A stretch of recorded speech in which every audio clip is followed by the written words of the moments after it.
Okay. Okay. So let's make this a tad bit bigger, so you guys can see it a little bit better. Okay.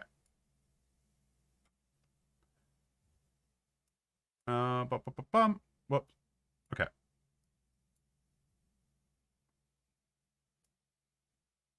Okay. I'll have to like figure this one out. Okay, so here we go. All right, chat. Here we go. Hello, hello.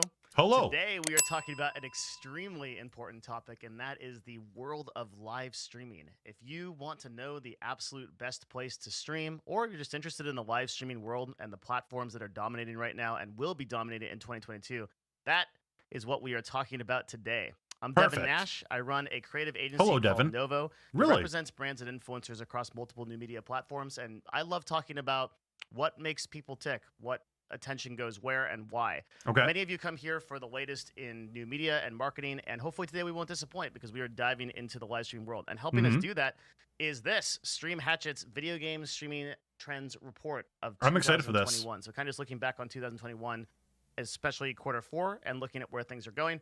We're going to break this down. I'm going to give you some of the insights from the agency world, and we're going to start on that right now. So this is good. So we're going to get an outside perspective from someone that's in the agency world. So it's not just like me, myself, and I telling you guys what I think should happen or will happen. It's kind of like, it's good. It's good. This is good. This is what we need. We need more people. If you scroll down, you'll see a comment from me. How far do I have to scroll?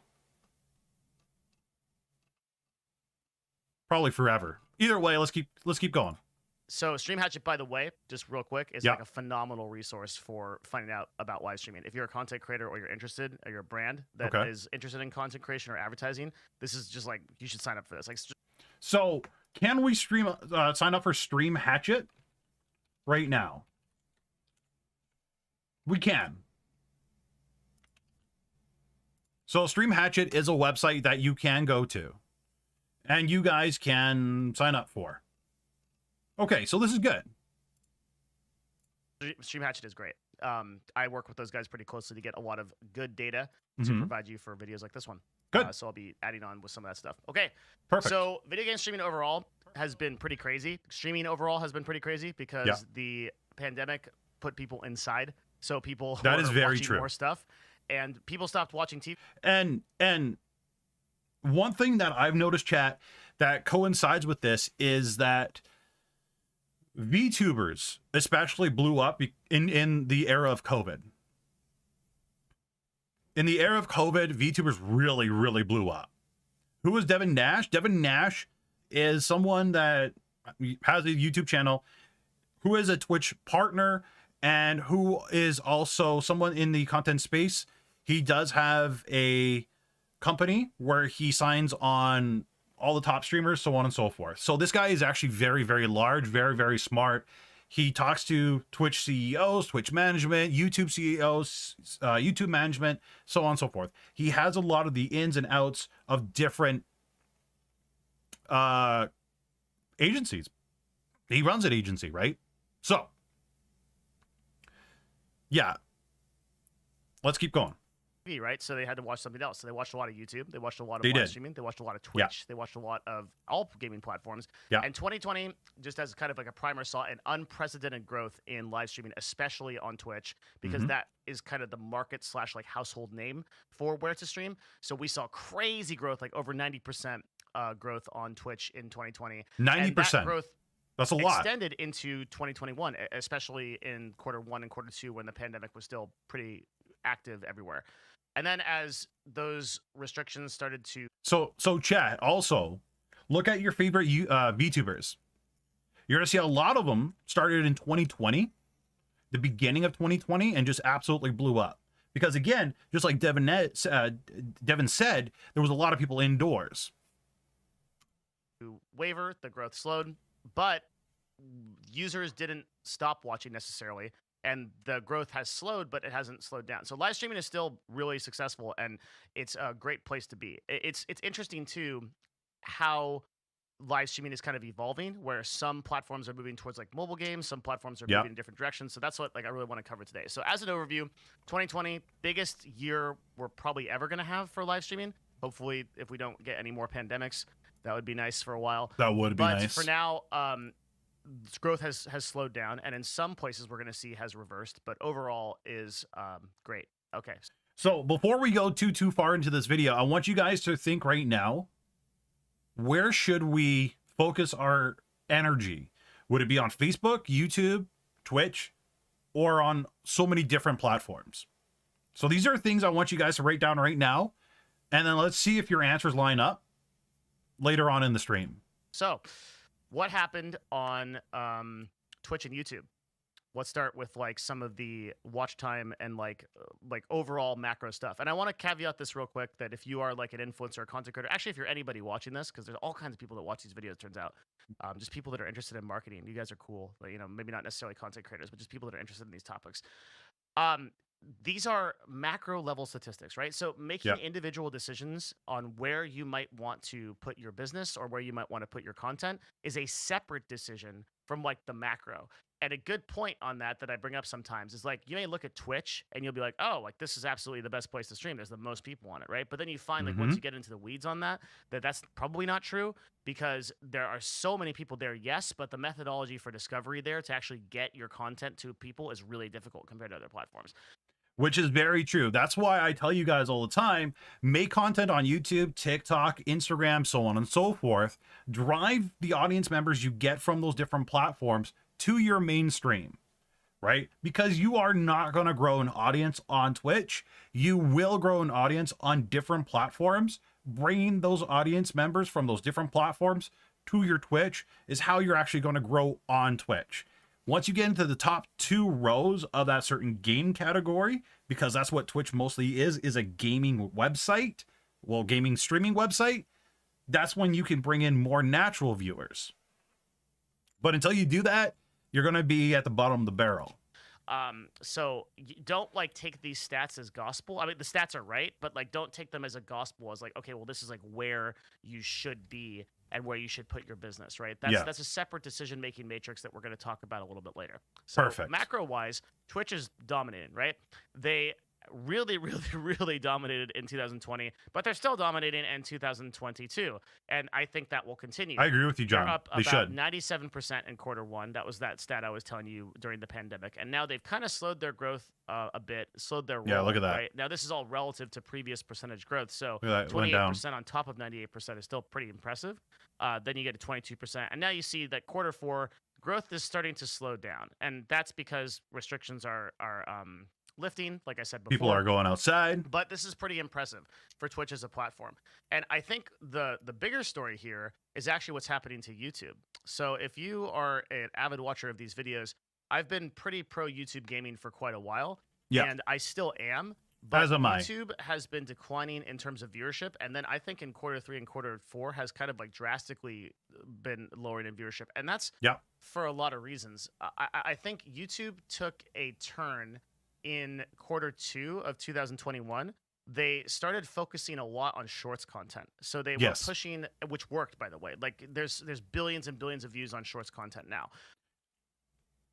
Like I've always said, chat, TikToks, YouTube Shorts, make the same video for all of them, right? Devin's saying the exact same thing. YouTube Shorts took off. It's still a thing for you guys that you could get into. So you really should. You should really do it.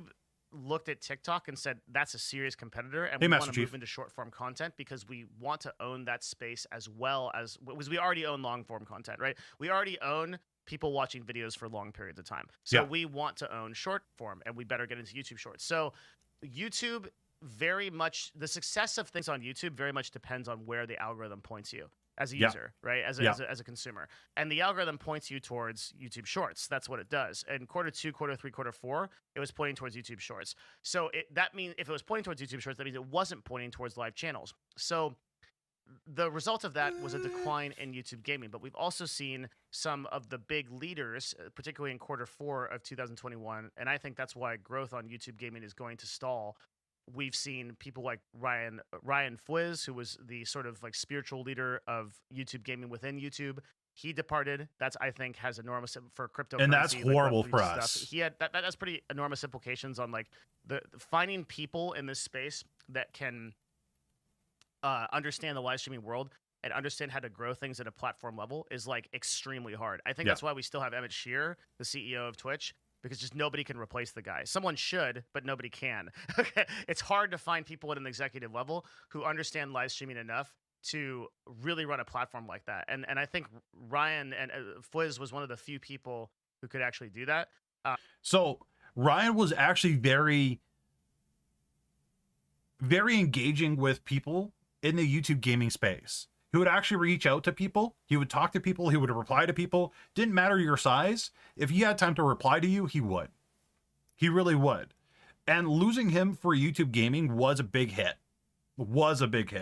By extension, a lot of his team, I think, left at the same time. And have so teams YouTube behind them. Have a hard time replacing that talent. Average ones at don't. YouTube to make YouTube gaming a thing. And I actually kind of worry, like on the doomsday thing, that YouTube gaming might kind of enter a death spiral because of the combination of things. And unless they have kind of a visionary leader that sort of takes over that, and as of yet, it's been a couple months now, and we haven't really seen that. I'm a little bit worried about the direction of YouTube gaming. It'll still be fine, but it will not compete with Twitch in the same way that it looked like it would compete with Twitch in 2021 Q1. I disagree with that. Unbelievably strong, and was almost certainly the place to be if you are a content creator. So let's talk about Facebook for a second. Let's not talk about Facebook for a second. Let's talk about real quick what he just said. And yes, I did hear about TikTok doing up to 10 minutes.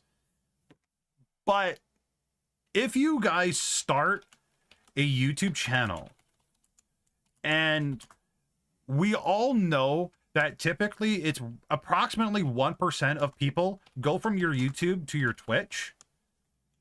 Sometimes it could be more depending on your call to action, right? So if your CTO is pretty good, you could probably get that up to maybe even 10%, depending on how good your call to action is, how good your videos are, so on and so forth.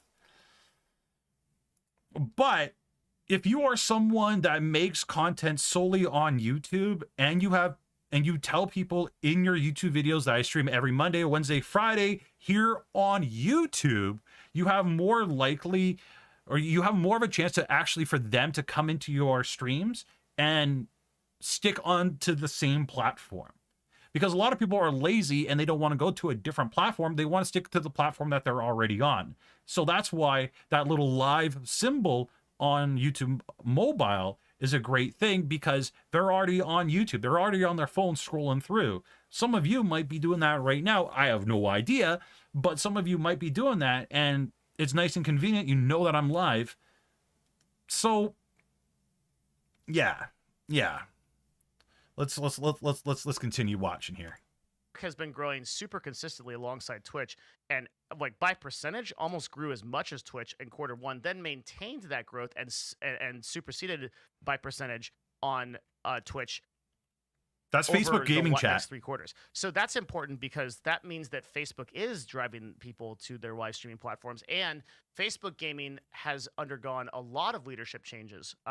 Previously, Stephen Ellis, who led that up, and before that, I believe it was Patrick Chapman. And then now there's somebody else there. I don't even know. But through that all, like through a lot of leadership changes and through a lot of changes to Facebook, now Meta, right? They have successfully run this platform. So driving people to Facebook gaming has been a consistent vision of Facebook, and I think will remain a consistent vision. And so we're going to talk about the implications of that. Damn it to hell, Devin, your ads. Okay, so chat, there's another thing that Facebook gaming has though, that really helps Facebook gaming. Does anybody know what that is? Right? You know what? Just in case you guys don't know, I'm just going to tell you straight out. Here we go. When you're scrolling on Facebook, and this is a great thing that really helps with gamers on Facebook, because I've noticed this. When I'm laying in bed, on Facebook, I'm watching Facebook Shorts, right? And you keep scrolling, and then as you scroll through the Facebook Shorts, sometimes, well, actually more times than not, you get suggested and shown a live stream. And especially if you are someone that on your Facebook profile says, hey, I'm interested in PUBG, I'm interested in Apex Legends, I'm interested in this or that, they show you those live streams as you're scrolling through the Facebook Shorts, which is fantastic. And when you scroll through, even though you're scrolling past, if that video plays, you're actually counted as a viewer on Facebook, which is crazy. So you're going to see Facebook streamers, their numbers rapidly going up and down from time to time, because as people are scrolling, they get shown the content, which is nuts. But a lot of people don't know that, right? You're absolutely going to see live streams while you're scrolling through YouTube Shorts. Legit. You honestly will. 10-minute won't go well, shorter form more. Yeah, I don't think, I don't know. I don't know. I don't know if TikTok will be able to capitalize on the 10-minute thing. We'll see, though. But it's cool because it means that Facebook gaming doesn't suffer the YouTube problem, where YouTube is such a big platform that it's difficult to like section off gaming and say, okay, we're going to focus on the live aspect of this. Yet Facebook has done that. And that's why I think you see Zuckerberg like personally pointing to creator funds and making everything free for creators for, you know, the foreseeable future. For a short period of time, and yeah. like being very reasonable with their splits and stuff like that. So that's cool. So Facebook, I think, is still doing really, really well. One of the things to note about Twitch is that a lot of the growth, and nobody's talking about this. I haven't heard anybody talk about this. Talk about it, Devin. A lot of the growth on Twitch, I would actually say the majority of the growth on Twitch is actually coming from second language streamers, particularly from Latin. Did he just say what I just heard? Sorry, we got to go back to that. Oh my God, I'm gonna rub this into people's face that said no. Heard anybody talk about this? So I'm talking about it now. A lot of the growth on Twitch, I would actually say the majority of the growth on Twitch is actually coming from second language streamers. Oh my God, didn't I? Chat, I called that. I said that, and some of you sons of guns said, no, Senpai, no, you're wrong. I'm telling you guys, speak in your native tongues. There are VTubers, there are YouTube channels that like people like don't speak English and they're not being served. Oh my particularly God. From Latin America. So you look at the people that are dominating on Twitch. Sorry if this is kind of for ants here. And let's look at the people, right? You've got Greg F. I can never figure out how to pronounce. Why do you put an F right there? Why wasn't it Greg F instead of Gref Greg? Okay, anyway.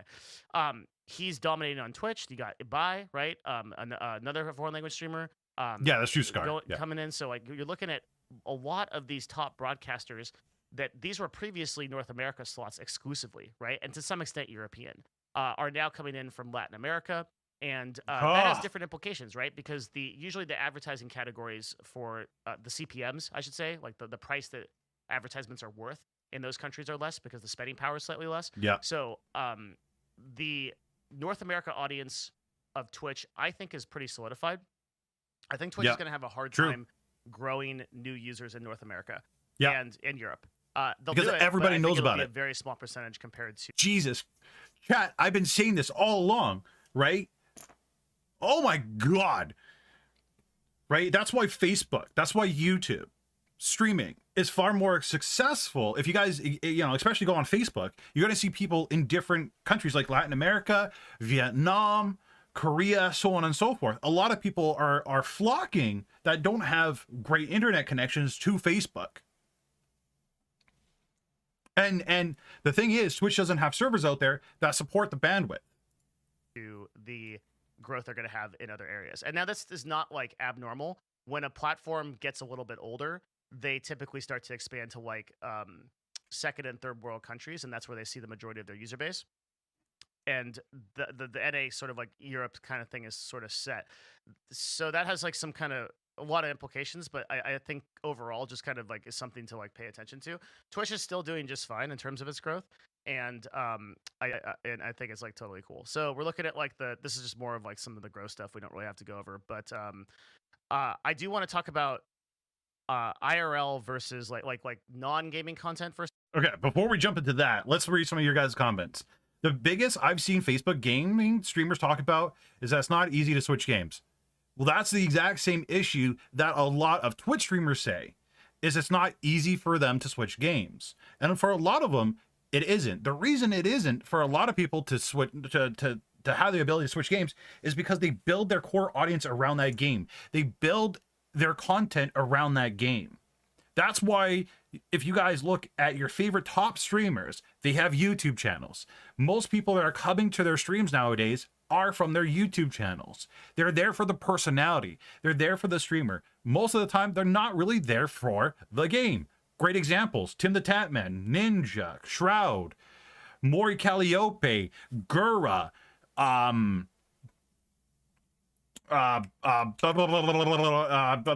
Iron Mouse, right?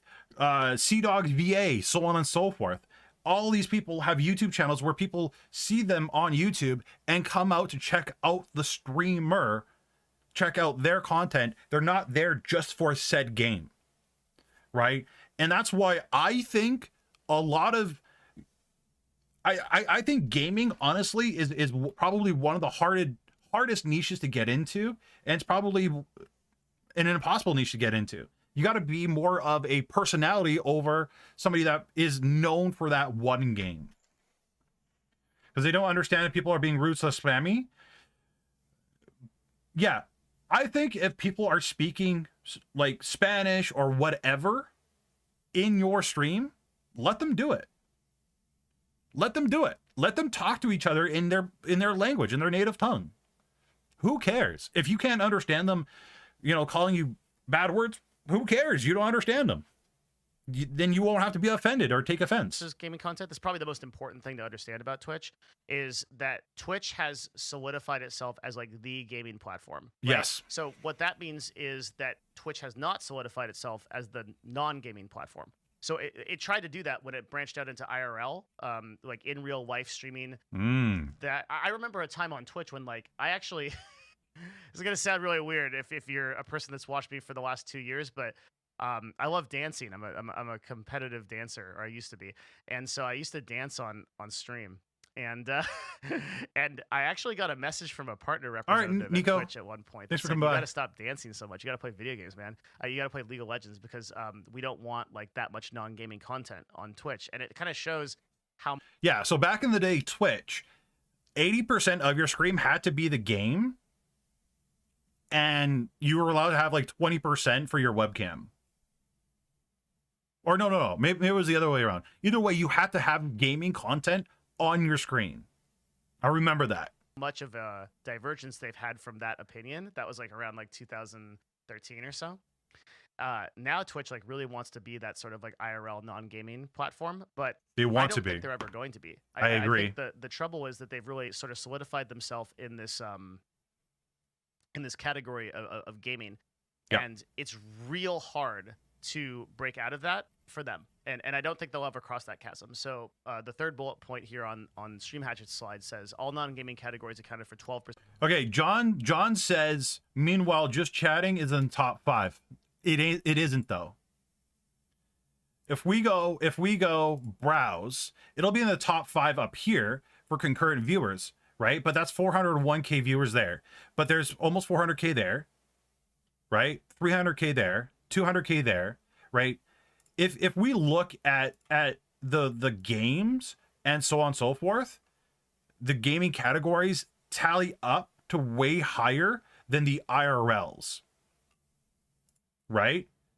I'm going to make an educated guess. I'm probably going to say less than 10% of Twitch is IRL, and I'm going to say 80 to 90% is actually gaming, right? And in the IRL, 1% of that is the hot tub. But if you guys look at it, like look at the gaming, go to the gaming category and look at all the different games, right? And just tally them up, and you'll see that they're way higher than the IRL, right? Just chatting is, in my opinion, a small portion of Twitch's total watch hours, and grew 64% since 2020. So that's sounds really good, right? But like, keep in mind the growth of Twitch overall was insane in 2020, right? So 12% of Twitch's total watch hours as IRL, when they've been doing nothing but pushing that for the last. Want to know where to invest $1,000? Sweet Jesus, Devin, you and your ads every 3 seconds. Not that impressive.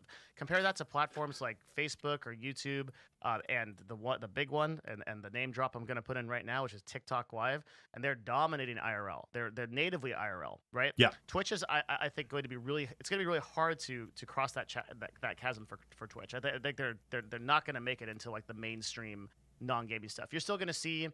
Am I anti-ad block? Yes. Streams that are non-gaming. Let's put it this way, Robot. If I like someone's work, like on my main YouTube, I have YouTube Red, right? I have YouTube Prime, but I support content. He's giving all this information to us for free. The very least I could do is literally just have to just go through a few ads. Streams from influencers with like 30,000, 50,000, 100,000 viewers, but they are sort of few and far between compared to platforms like TikTok Live and such, and like where those, and YouTube actually, where those events live. So Twitch overall, I think, is kind of stuck as a gaming platform, and that has implications for content creators who are not interested in that. So I don't think you should start a finance channel on Twitch. I don't think you should start a I agree. Think you should start an informative channel on Twitch, right? I think I Twitch agree. Is sort of kind of solidified itself as a platform, and we know that now. Like, and that's why all my live streams about educational content is here on YouTube, and on Twitch it's all gaming. You know, the platform's been around for enough time that we can kind of make that that decision. So Twitch is the place to go for gaming stuff, with a couple of exceptions we'll talk about later. The best place to build a live gaming brand, I think. So YouTube, let's talk about YouTube. So okay. YouTube's strength is events. YouTube has a crazy amount of viewership when it comes to events, and 6 out of the 10 most watched live streams ever in the year of 2021 were on YouTube. And that makes sense. That'll continue. So YouTube is usually able to, if you run a live stream and then you multi-stream to YouTube, which you everybody should do, you will typically have higher viewership on YouTube than you will concurrently than you will on Twitch. And the reason for that is because there are more users, and because YouTube is better at driving people to those users to those streams than Twitch is. Literally just said that 5 minutes ago. Right? So Twitch, your audience and your following is only like what people that have decided to follow you. YouTube will bring in like a lot of new users. You will never get new users on Twitch because just the streaming world is too saturated, and the way discovery is right. So your YouTube channel, like right now, this live stream, my videos are being suggested to new people, right? Even on their home screen. Twitch, you'll never make it on the home stream or screen unless you are being promoted by them or you have really high numbers. At least right now, I am someone that has less than 6,000 subs. I have a chance to show up on Robots, on Murdochs, on Maze, and people that may be interested and have not yet seen my content on their homepage. Twitch can't do that. Is bad, even with the recommended system that they tried to implement over the last 2 years. So YouTube is the place for events, events-based people. And I would say small content creators. Probably best served on YouTube, despite the growth problems. And again, macro is different from micro, so you can still really build a successful brand on YouTube. So Twitch, I think right now, biggest live gaming platform, good place to host a live gaming channel. Yeah. YouTube, right? I think is great for big events or events-based channels. And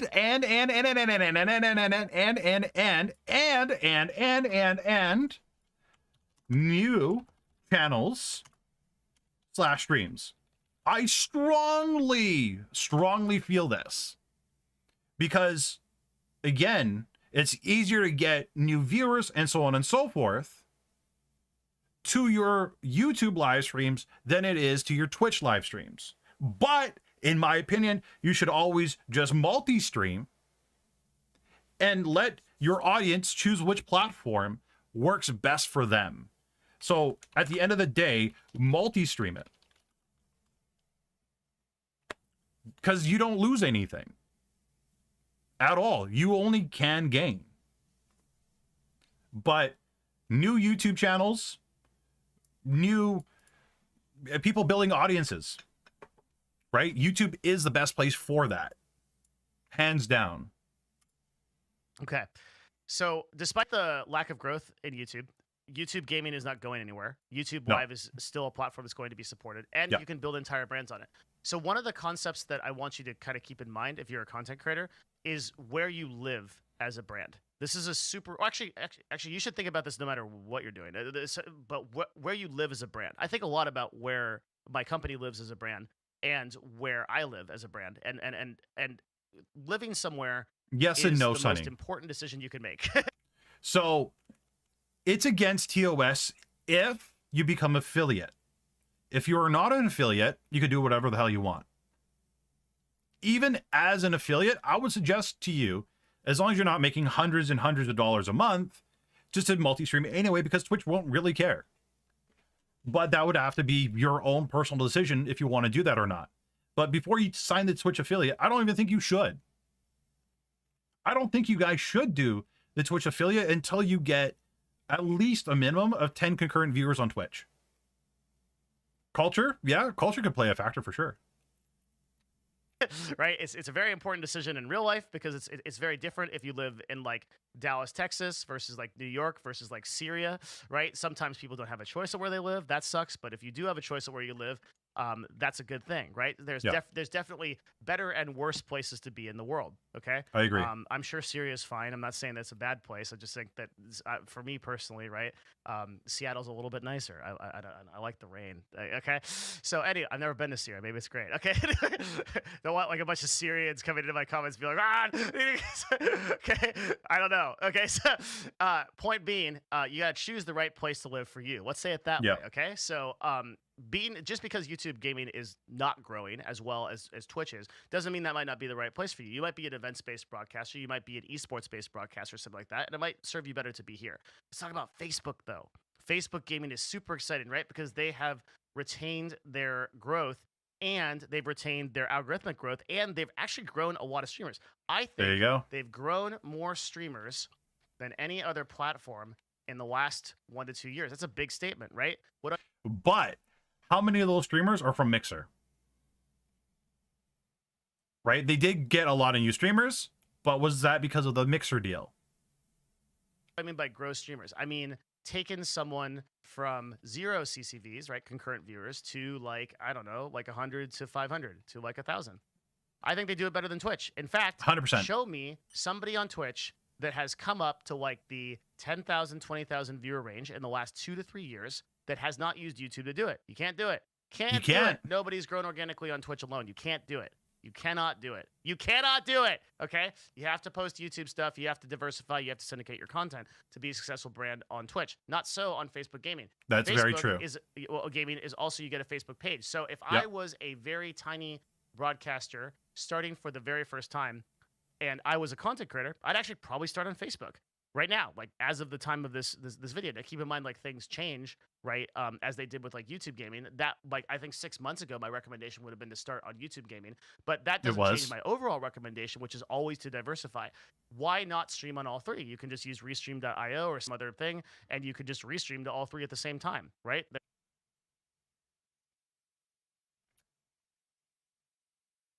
And that is why I say, chat, multi-stream. Stream to all these different platforms,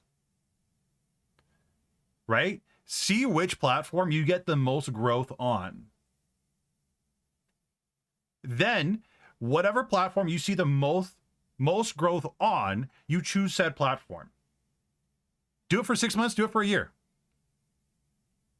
It makes no sense for a content creator to live on one platform now. I just don't understand people. The majority of people have this opinion where they like have to have their live stream has to live in one place, and they're so nervous to multi-stream.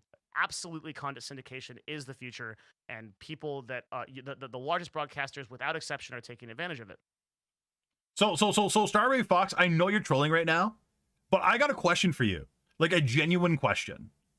How did you find the stream? Was it on your YouTube homepage? Was it on mobile, or something else? I'm curious.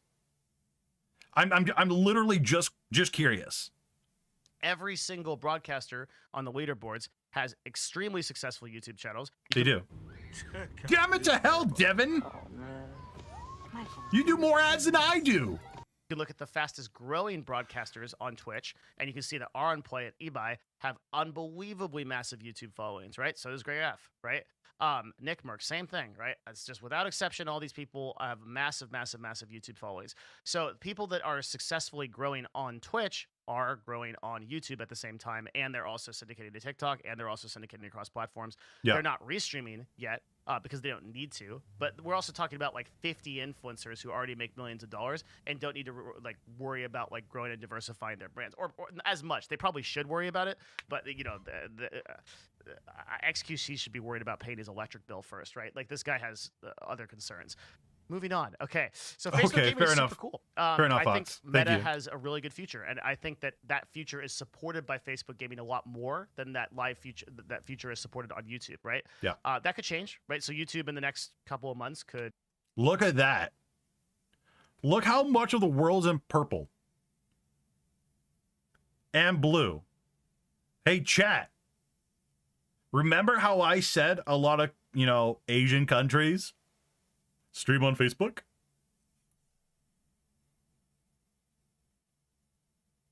Didn't pull that out of my ass, did I? We could get a person who's like a visionary for and lead. You're welcome, Fox. YouTube I'm glad it live helped. Promised Land. I don't know. It would be kind of cool to see. So okay, moving on. We can talk a little bit about games that are succeeding.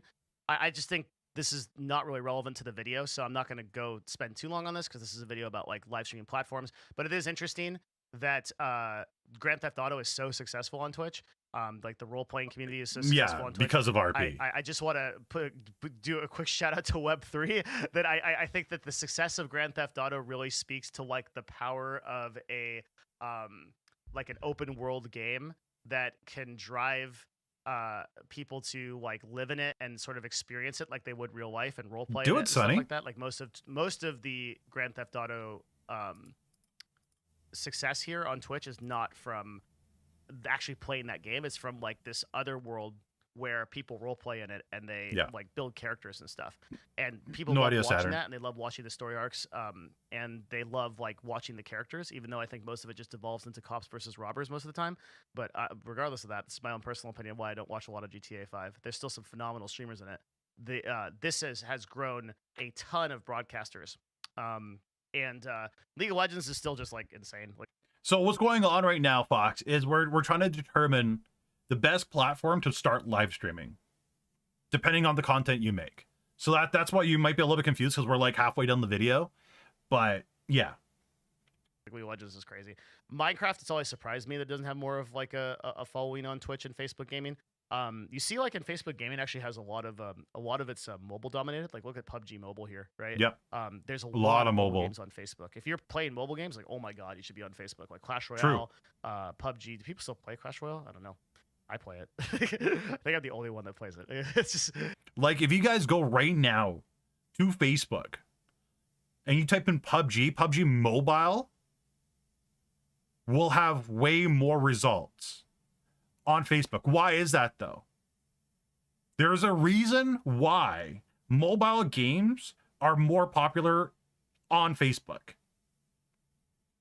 And the reason for it is because there's a lot of third world countries that are in Asia that don't have a lot of money and they do everything with their phone.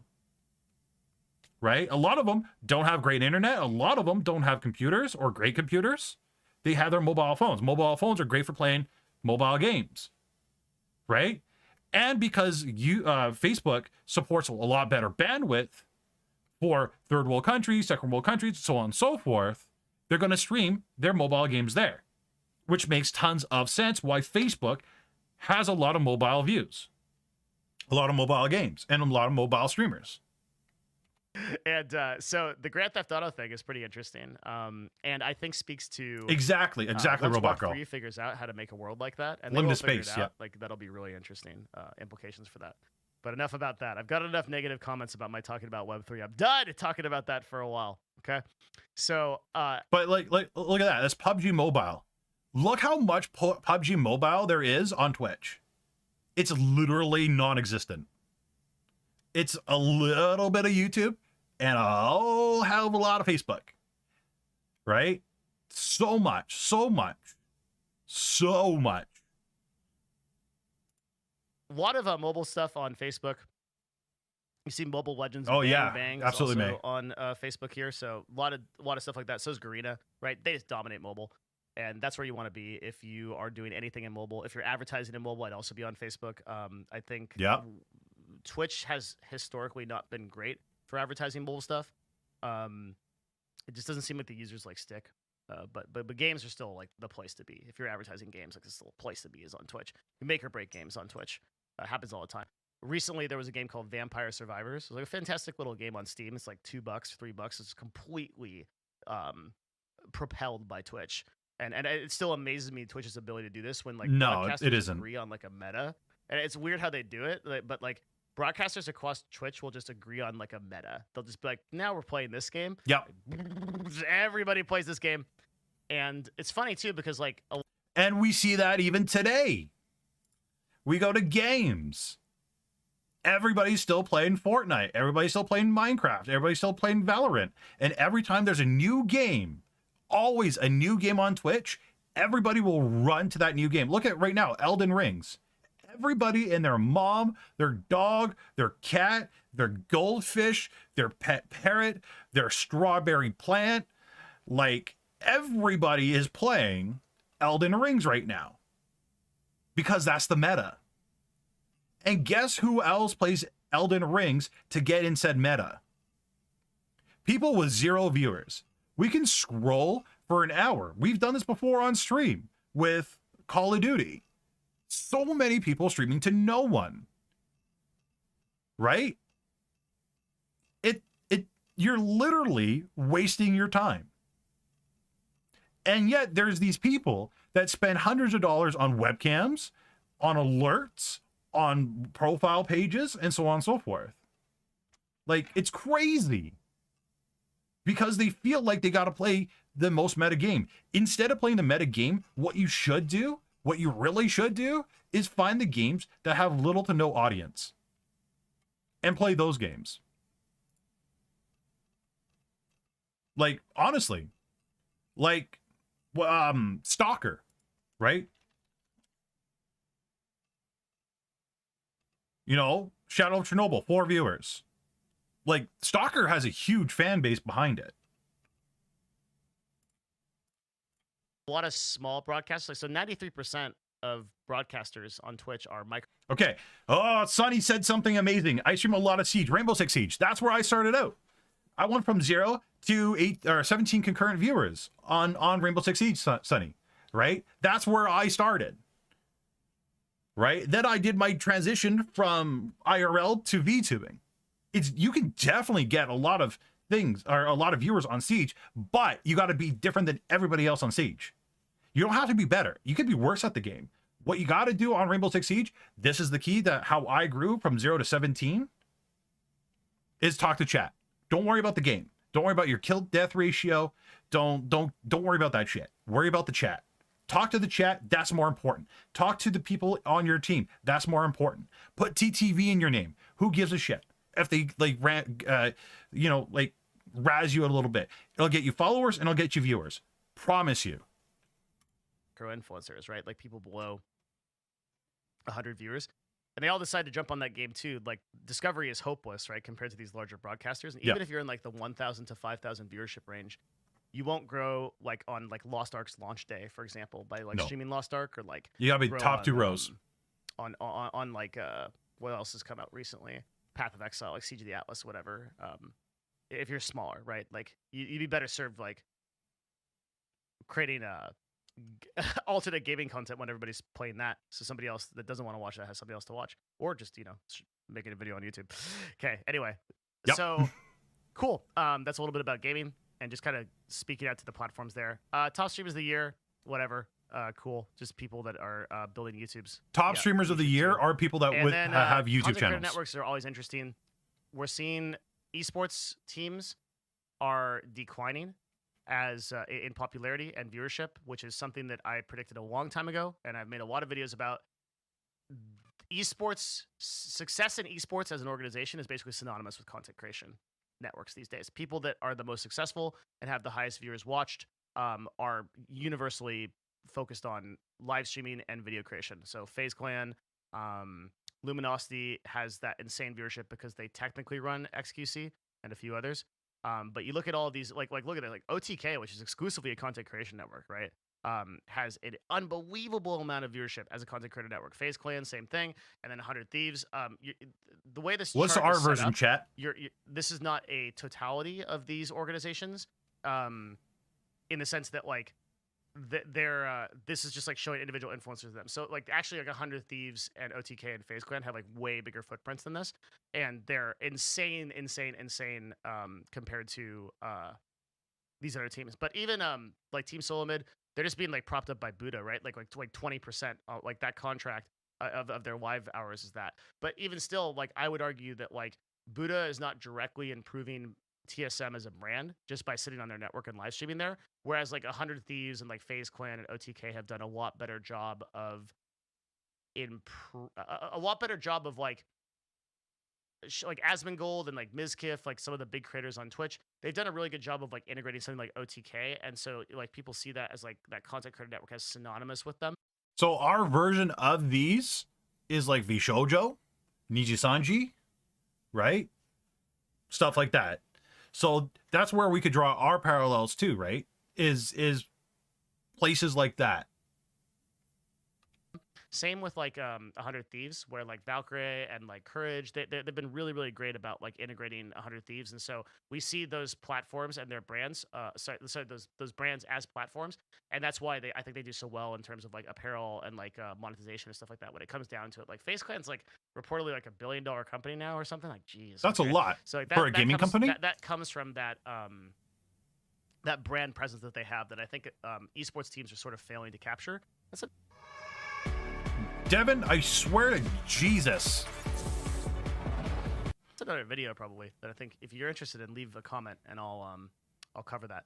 A lot of this rest of this Stream Hatchet report was dedicated to the gaming gender gap and if women are fairly represented across gaming media. Spoiler, they're not. I have covered this topic in depth in even recent videos. You can look. Yeah, you guys should check that one out. It's pretty good. Look at my article that I wrote. Why are we not seeing more competitive top females in gaming? And I talk about that.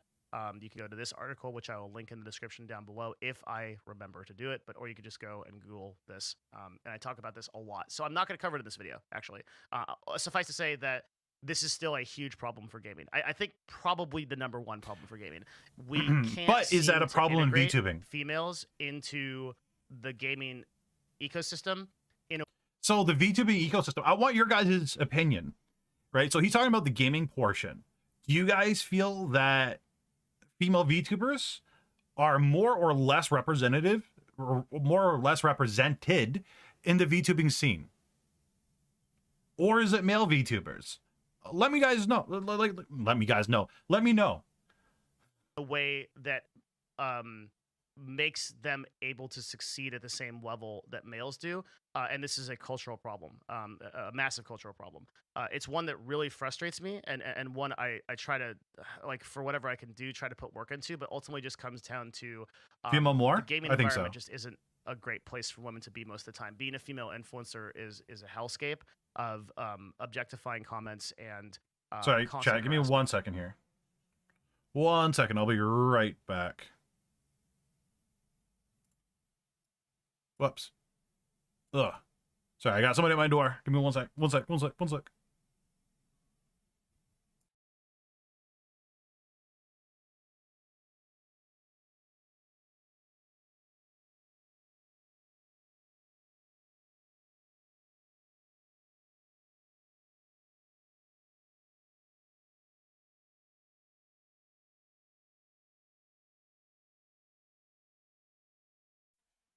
Okay, sorry about that. I'm back.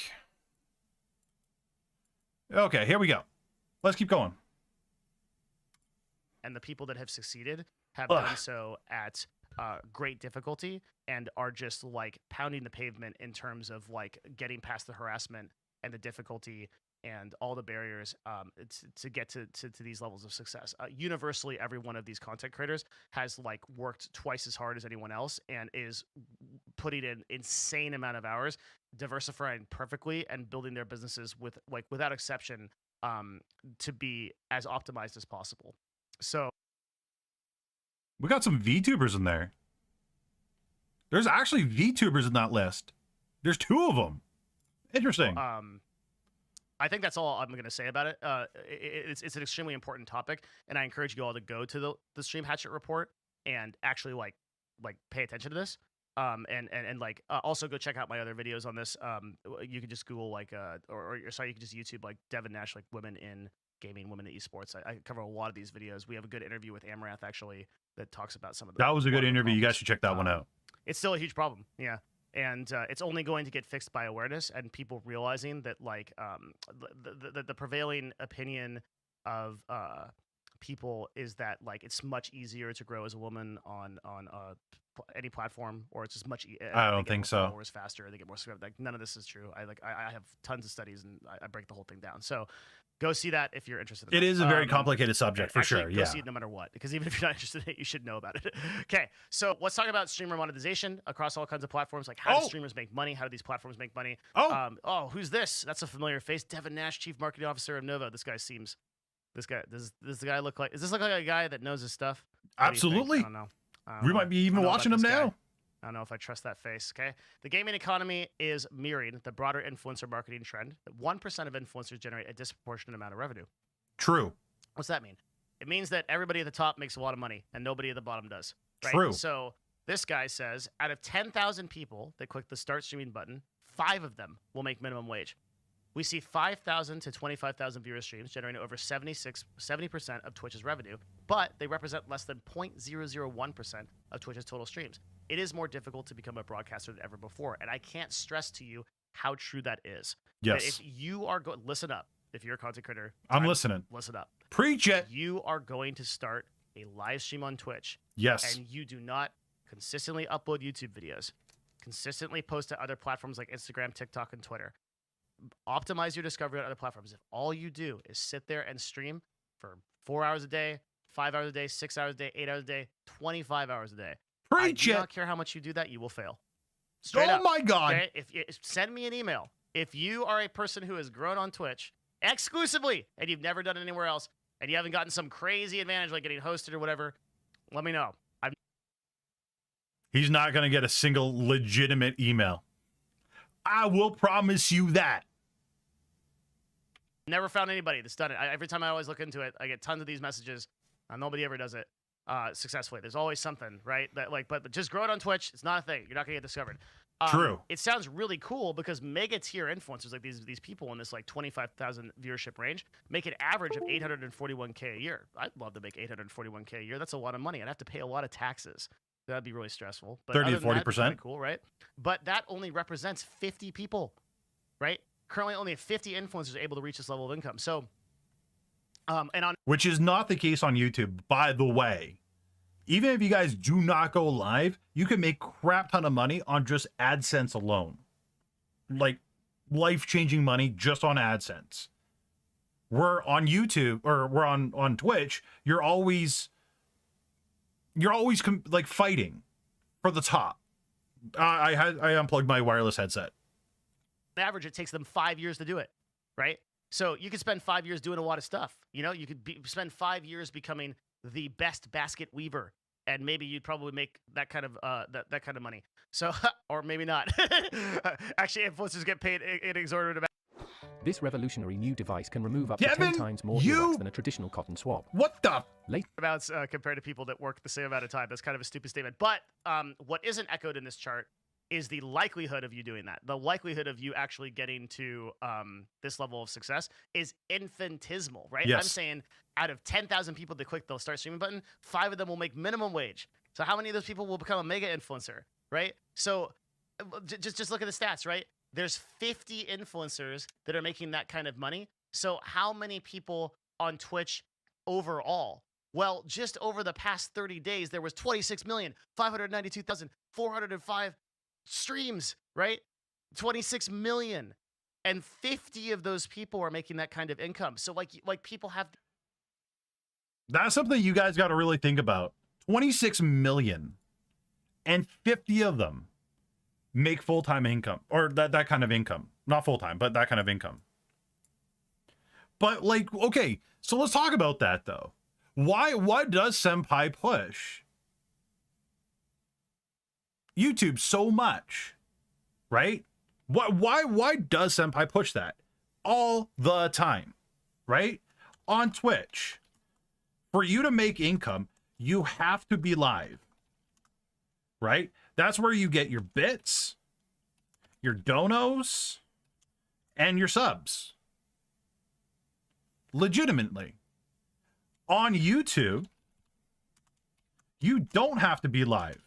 I don't have to stream another day, and I will still make revenue because on my videos are evergreen, right? They are searchable. I could be asleep, I'll still make some sort of revenue. I'll be at work, I make some sort of revenue. Mind you, all my revenue goes back into the YouTube channel for music, models, so on and so forth, but I still make revenue. I don't have to go live ever again, and I'll still make revenue. On Twitch, you do not have that option at all. You have to be live. If you miss a day or a week or a month because you're sick on Twitch, you earn exactly $0. Or you might earn some money because some people forget their subs. On YouTube, you could plan out your videos. Your videos could be done ahead of time. Right now, I'm currently 2 weeks ahead on my videos. If I get into a car accident tomorrow, I get COVID or whatever, I'm knocked out for 2 weeks, I'm okay. Videos are still going to get published, they're still going to go up, and they're still going to get views and ad revenue. These are things you guys got to think about. And that's why I always say, diversify, diversify, diversify. Get content on multiple platforms. So you could drive more people to your Twitch, so you could drive more people to your YouTube. Very important. Very important. These dreams of being like a celebrity, being this famous Twitch influencer, whatever, you're not going to get there on Twitch. You're not going to get there anywhere. You're going to get there only by consistently building a brand across multiple platforms. That is why diversification and syndication is so important. Every single content creator and every single brand should have a multi-tiered campaign across YouTube, across Twitch, across TikTok, everywhere. They should be everywhere they can be. You can maximize, you just have infinite amounts of time. And then people are like, well, Devin, how do I get all that time? Because I'm streaming on Twitch 8 hours a day. So how do I get time to upload YouTube videos or syndicate my videos to Facebook or both? I got a feeling I know what he's going to say. Don't stream 8 hours, right? Like I tell you guys, stream 2 hours, stream 3 hours, stream maybe 4 hours. Every hour you guys put into streaming should really be put into your YouTube channel, if not double, right? There are so many people streaming on Twitch right now that are streaming 5 days a week, 8 hours a day. Legitimately. Take out 3 of those days. Take out 4 of those days. And make content off platform. That's how you're going to grow. Ever since debuting my VTuber 2 weeks ago, while streaming Siege, my viewers went up.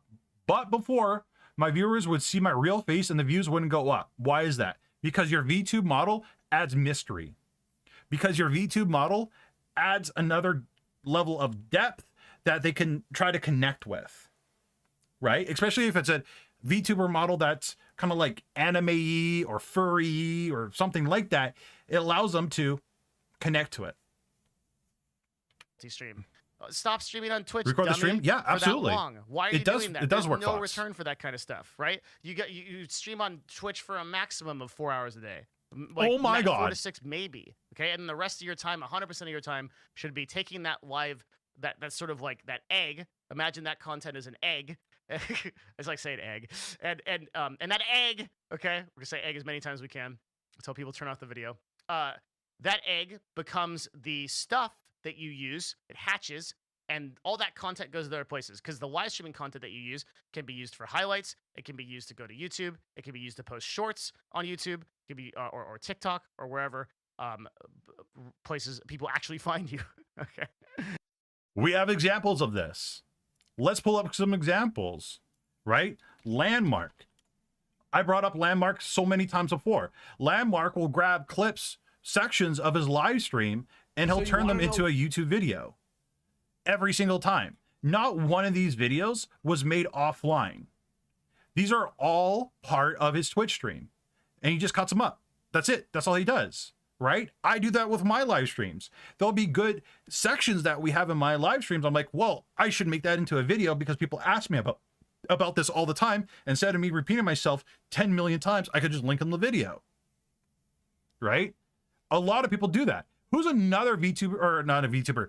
Who's another person? Well, VTubers do it too, but who's another streamer that does it? Well, Asmongold, right? Most of Asmongold's content on Asmongold's YouTube channel is literally from his live stream. It's him reacting. It's him reacting to or playing a game or having funny moments in game. Almost all of these, except for this particular video, are all from his live stream. Right? You see chat going off in the corner there. So legit, you guys should grab your live streams, cut them up, grab the good portions of them, and upload them to YouTube. You're crazy if you're not doing that. So very, very few macro influencers, micro influencers. We're always going to see this. The live streaming industry, just like the celebrity industry and the entertainment industry in general, is always going to be dominated by... Video editing might be tedious, but it will get you results over time. A few people, and you are not likely to become one of those people. If you don't have to become one of those people, though, right? Like, you can make, I don't know, what do you want? 100K, 200K a year, 300K a year? And you could have like a decent sort of mid-sized, small-sized following. You could branch out into something that's like educational, and then you could get like a newsletter. Hey, one of the things I want to talk about too, about like Twitch, right? And that what people aren't talking about, that nobody's talking about, is like the splits are crazy on Twitch, right? So I mean, Twitch takes 50% of your income. I talk about this all the time, Devin. I literally talk about this every stream. I'm talking about it. Nuts. I have a video called Twitch is a Pimp. It's one of my favorite videos. It's not one of my most watched videos, but I think it's great. And it just breaks down by percentage what each platform takes out of like subscriber revenue, advertising revenue, etc. I have a video going to come out soon about Twitch ads. That's going to be a big thing, okay? Because like, I can't wait for that. The real percentage is taken out of Twitch ads. They better send like the Amazon special forces to like black bag me before I make that video, because oh my god, I'm gonna expose some stuff. So okay, so Twitch, yeah, I mean the splits are really bad. So I mean, if you're gonna build 50% a live stream, don't live there, right? Like don't live on Twitch. That's the end of this report. So we're gonna talk about some other cool stuff. So Twitch, actually, yeah, that's a good segue into the overview, because I was just about to talk about like don't live on Twitch. Twitch is the biggest live gaming platform, and a good place to host a live gaming platform is a horrible place to live. It's a bad house. It's a bad country to live in, per se. I agree. It's a great place to run a stream, but I would drive every one of my users / subscribers off of Twitch and onto a platform like Patreon. Oh my god, I've been saying this. Every stream, I've been saying this. Where I make 92% of the income versus 50% of the income. And I can also understand that user better, right? So on Twitch, when I get a subscriber, I love his video store. Swaggins XX69 has subscribed to the stream, and that is the extent that I know about that user. Yeah. But if Yola Swaggins subscribe to my Patreon, well, I know their full name, I know their email, I can get direct contact through them through messaging. I can provide them tons of benefits that I couldn't provide anywhere else on Twitch, because I can get them into like webinars and like email lists and all kinds of cool stuff.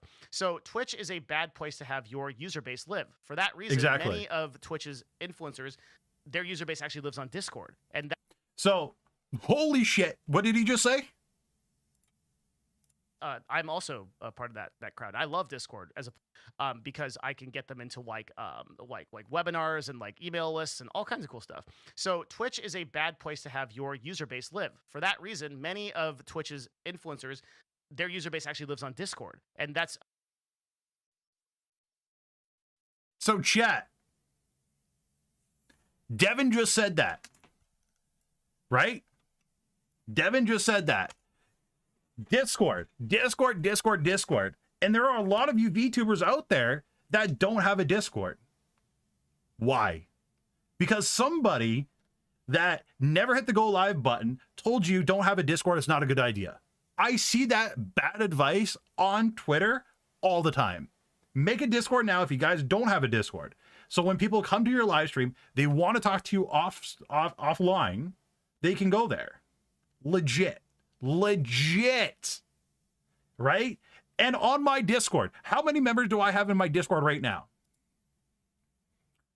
Let me look for you, chat. Let me look on how many members I have in my, I have 1,775 members on Discord, right? I grew that, guess what? Guess how long? Less than 1 year.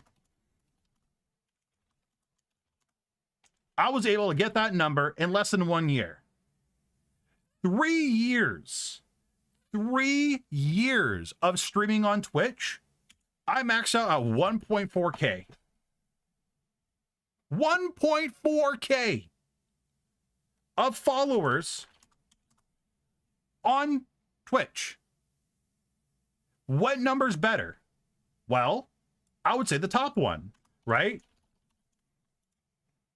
But why should you have that, right? Some of you guys are just on Twitter. You should have a Discord, though. Why should you have a Discord? The reason why you should have a Discord is so you can always talk to your community, right? If you go live, you could, or you don't go live, you can convey that to your community. If you want to get input, feedback, do giveaways, whatever, you can do that within Discord. You can't do that solely on Twitch unless you are live to do so, right? So I have no desire to maintain it and do things in it, but I do join everyone else's and hangs out with other folks on Discord. Fair enough, Storm, fair enough, right? But Discord chat is super key, right?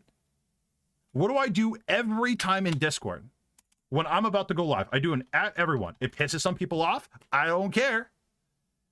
For the people that didn't hit that notification that they wanted to see my live streams or whatever, they don't get a choice. They see it every single time unless they mute the server, which is totally fine.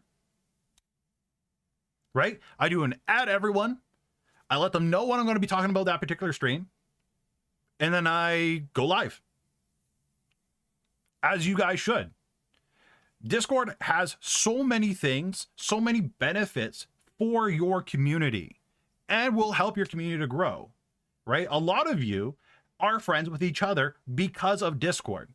A lot of you that might be here right now wouldn't be friends with each other without my Discord.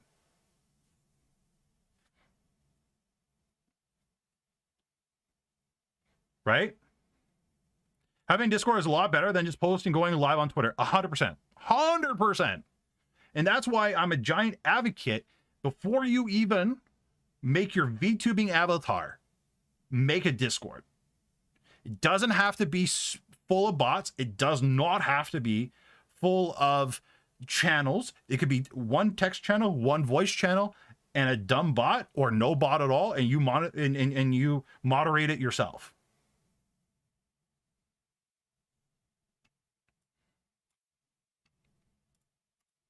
I'm also a part of that crowd. I love Discord as a place to center my kind of community. And that's why earlier in this video, I talked about you want to think about where you want to live, right?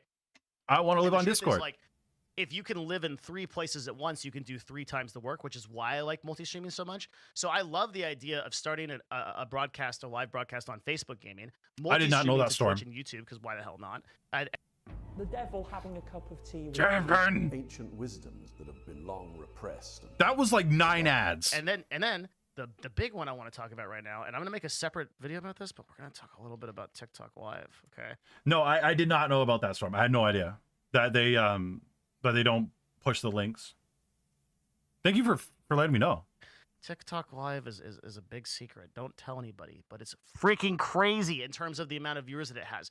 It has superseded Twitch already. Twitch's entire IRL section, which they've been building for like 5 years, in terms of viewership, pales in comparison to TikTok Live. TikTok Live is nuts, right? Basically came around like a month ago, and overnight there is just some insane stuff going on there. The craziest of which is like building small businesses on TikTok Live. So TikTok has some really wild stats. Here are some really wild stats. 90% of the people that install TikTok, they use it every day. 90% of the people that ever put it on their phone use it every day for 53 minutes. That's an insane amount of time to use a platform. So TikTok Live is super, super powerful. TikTok in general is super, super powerful. People need to be paying attention to this. You can also multi-stream from TikTok Live to Facebook Gaming to YouTube to Twitch. Just be everywhere. Why not, right? So Twitch, great. YouTube, great for events. And Facebook Gaming, probably the best place to grow as a platform. But why not stream on all of them and advertise on all of them? Because you can do that. And a quick note on, actually, before we do that note, you know what? It's 36 minutes into the video. It's time for the secret call. Are you still watching this? Yeah, we are. We're watching this. Comment that you have gotten this far. Chat, comment down in his video that you've gotten this far. Okay? 34 minutes, all right? Well, it's actually 36, but comment. And then you've made it to the 36-minute mark. And hello, thank you. You're welcome. You might want to support me. If you do, go to Patreon. Already do. Patreon.com/Devin Nash, which is the top link of this video. And for $5 a month, what? It's worth it. What value? It you will is. get more videos about me talking about business subjects. You can also subscribe even more money, and you can actually get my meta marketing report, which is like a weekly thing I do every week, where I talk about trends, and that's a cool thing. So there's lots of benefits. You get like a Discord, you get like lots of videos and things like that. There's like over 40 or 50 videos on there. Like I really update it, like at least one video a week that I talk about things. True, he does. It's worth the $5, chat. So check out the Patreon. Otherwise, just subscribe and like this video. It helps me a lot. It does. And thanks. You know, I kind of. If you guys aren't subscribed right now, make sure you subscribe to me too.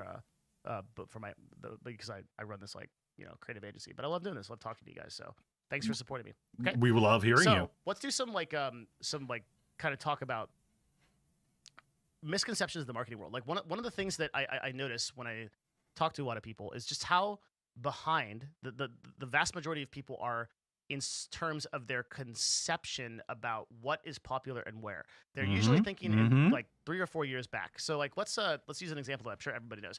Facebook is a platform for old people, right? Right? Oh, we hear this all the time. For old people. Well, everybody knows that, right? So like Facebook, like it's just like my grandma uses it. Like who would use Facebook? Like, well, did you know that like 32% of Facebook is 25 to 34, largest group, and then 23.5%, next largest, is 18 to 24. Oh wow! So what's the percentage of old people? 1 in 2 people that use Facebook today are young people. What percentage do you think is actually old people over the age of 65? Take a guess. Under 10. I'm going to tell you what it is. It's tell me. 4.7%. Oh my god! Almost nobody old uses Facebook, right? It's mostly young people. So this is like an example of something that, like, when you're listening to like this is one of the reasons why I love creating this kind of stuff, because I love talking about this stuff. There are so many conceptions and misconceptions that people have based on like what they hear.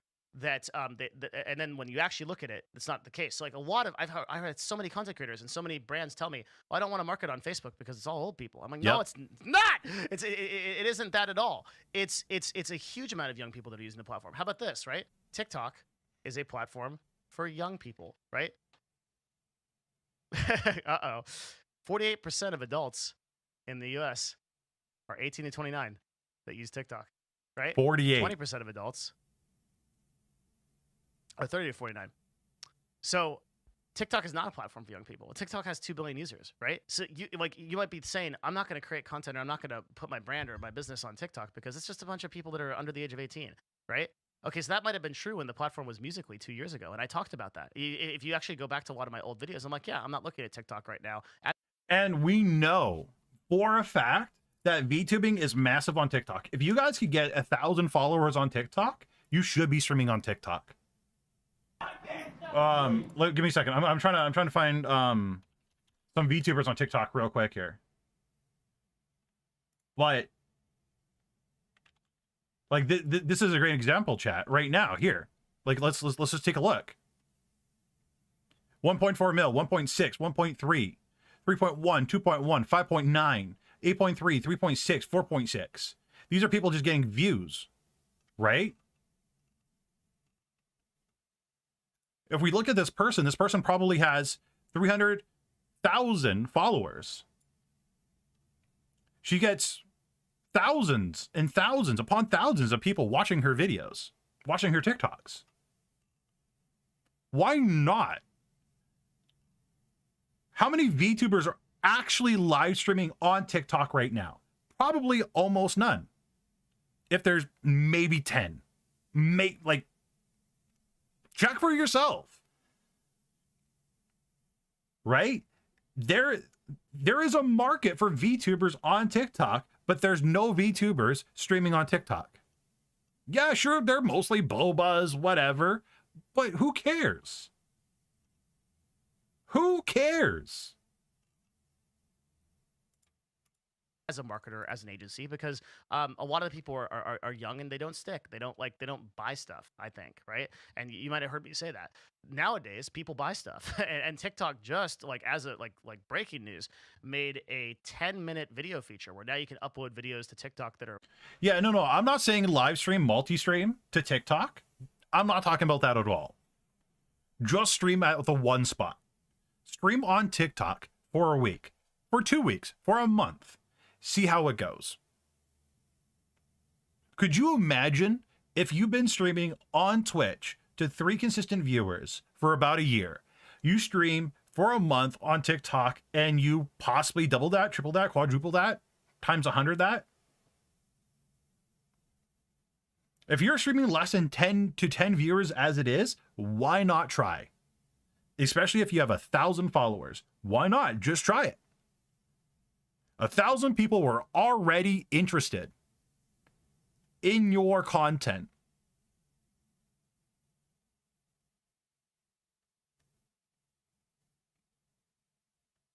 So why not give them the chance, that 1,000 people, to go watch you? That doesn't push anyone out, doesn't exactly, because unlike Twitch, that does not push anyone out and doesn't exactly promote you, TikTok actually works like YouTube in the sense it pushes the VTuber content to you if you watch VTubers. Exactly.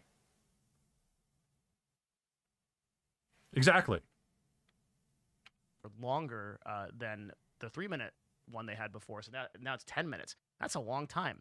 And I think TikTok is to be a serious contender for YouTube, and they've got the user base to do it. So it's not true anymore that you can't build a business on TikTok. It's happening on TikTok Live like crazy. Go over to TikTok Live just as a fun experiment. Well, we can do this in a future video or something because this has already been gone on a really long time.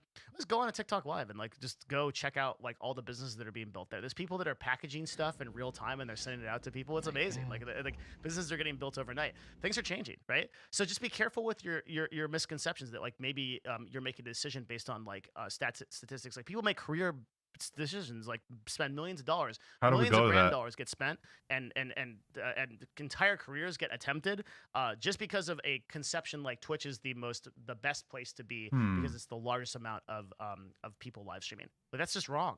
For most people, Twitch is not a good place to stream. The only people that I would say it's a pretty good place to stream is if you're going to build a consistent gaming brand that's going to be supported on other channels. Then Twitch is still great, and Twitch has a lot of features that support a very healthy community. One of the things I've always loved about Twitch is that Twitch builds healthy communities. Twitch is amazing for community building, right? And amazing for that sort of direct interaction. It's probably too amazing. There's a lot of parasocial stuff that comes out of it, and it's a big problem. But it's very good. Fox, have a good night. So it's better than YouTube. It's better than Facebook. It's better than anywhere, right? But no worries, Fox. It is not a really great place to build a brand. So you have to be careful with your conceptions and misconceptions things. You got to listen to good information, look at the real stats. Hopefully that's why you watch these videos. And that, I think, is where I'm going to end it. I think that is a phenomenal place to end. I think so too. The live streaming market is super exciting in 2022. overall, I think we're going to still see Twitch doing great, growing in the gaming space, mostly in the Latin America and second and third world stuff, which is great. Fantastic bringing users in there, alternate language people. YouTube is going to be great for events. It's going to slow its growth, and really the future of YouTube is yet to be seen. I think like when YouTube, if it gets a good leader for YouTube gaming, good stuff. If not, it could just kind of be one of YouTube's like sort of like forgotten projects, like Google Plus, right? That would suck, but we'll see. It'll still be around, but it's just not going to go anywhere. It depends on. See, and that's where I disagree with Devin. I don't think it won't go nowhere because there are a lot of YouTube channels already, right? That don't stream on Twitch, right? And a lot of these YouTube channels make gaming content, right? And they get a lot of viewers, right? Where live streams isn't their main content. Their main content is YouTube videos, evergreen content. So let's see if I could find a quick example of that.